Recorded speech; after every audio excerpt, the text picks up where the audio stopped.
इसबगोल भी लेके सोता हूं। मैंने पूछा इसबगोल किस चीज के साथ ले रहे हो? बोला जी दूध के साथ। मैंने कहा हद कर दिया, दूध कब्ज करता है और कब्ज को ठीक करने वाला इसबगोल आप दूध के साथ ले रहे हो। बोला जी कभी बताया नहीं किसी ने, दूध से कब्ज रहती है और इसबगोल दूध के साथ लेना बंद कर दो भैया, ये आपकी आदत खराब है। और जैसे ही उन्होंने ये आदत बदली, उन्होंने कहा जी कमाल हो गया। तो जैसे एक महिला हमारे सेशन में आई और उन्होंने कहा जी घर में हमारे 4 लोग हैं, चारों को यूरिक एसिड की समस्या है और यूरिक एसिड की दवाई दूध के साथ ले रहे हैं। मैंने कहा किसने कहा? बोला जी वो सुना हुआ था कि दूध के साथ दवाई ठीक रहती है। दूध से यूरिक एसिड बढ़ता है और यूरिक एसिड को कम करने की दवाई किस चीज के साथ ले रहे हो? दूध के साथ। तो यूरिक एसिड कम कैसे होगा? इसी तरह से बहुत लोगों को दूध बिल्कुल भी सूट नहीं कर रहा है, लेकिन उन्हें ज्ञान नहीं है और वो लगातार रात को दूध पी के सो रहे हैं और आंतें लगातार खराब हो रही है, बीमार हो रही है।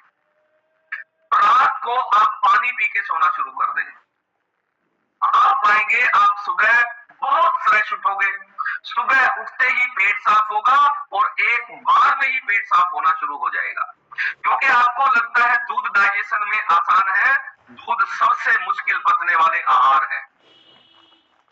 दूध इतना लेट पचता है कि रात भर आपकी आंतें कबड्डी कबड्डी करती है दूध के साथ, क्योंकि रात को आपने पिया और सो गए। बहुत सारे लोगों ने आते इन आदतों के कारण खराब की हुई है, तो इन आदतों को आज ही आपने बंद कर देना है पूरी तरह से। इसके साथ साथ आपको खान पान में बदलाव करने बहुत जरूरी है। आपने देखा होगा हम सबके यही हालात है, हम एक ही तरह का अनाज खाए जा रहे हैं, हर घर की 5-7 तरह की सब्जियां हैं, वही बदल बदल के बनती रहती है, हर घर में एक ही तेल इस्तेमाल होता है, वही तेल जब से हो संभाला वही खाए जा रहे हैं। क्या होगा? जब तक खाने में विभिन्नता नहीं आएगी, बदलाव नहीं आएगा, सारे विटामिन मिनरल पूरे नहीं हो सकते। गेहूं खा रहे हैं 12 महीने, 5-7 सब्जियां वही खा रहे हैं, कुछ घरों में तो फिक्स है रात को दाल ही बनेगी, रात को कढ़ी बनेगी, रात को आलू ही बनेगा। हर घर की 5-7 सब्जियां हैं, उनसे सारे विटामिन पूरे नहीं हो सकते हैं। ऐसा खान पान करने से क्या होता है? आपके शरीर में कुछ चीजों की अधिकता हो जाती है, कुछ चीजें बहुत हाई हो जाएगी और बहुत सारी चीजों का आपके शरीर में अभाव हो जाएगा और आंतें बीमार हो जाएगी। क्या करना है? आपको खान पान में बदलाव करना है। कैसे करें?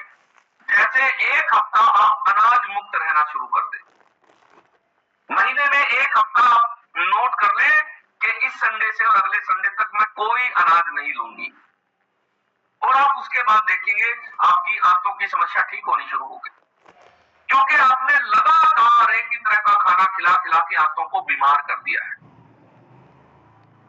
एक हफ्ता आप चीनी मुक्त रहेंगे, चीनी मीठी कोई चीज ना खाएं एक हफ्ता, और आप पाएंगे आपकी आंतों की बहुत गंभीर समस्याएं ठीक होगी सिर्फ एक हफ्ता चीनी छोड़ने से।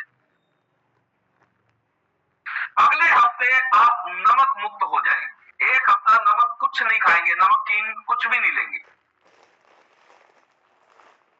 और आप पाएंगे आपके शरीर में इतने अद्भुत बदलाव आ गए, बहुत सारी बीमारियां ठीक हो गई है। ये छोटे छोटे बदलाव जीवन में बहुत बड़ी बड़ी क्रांति कर सकते हैं।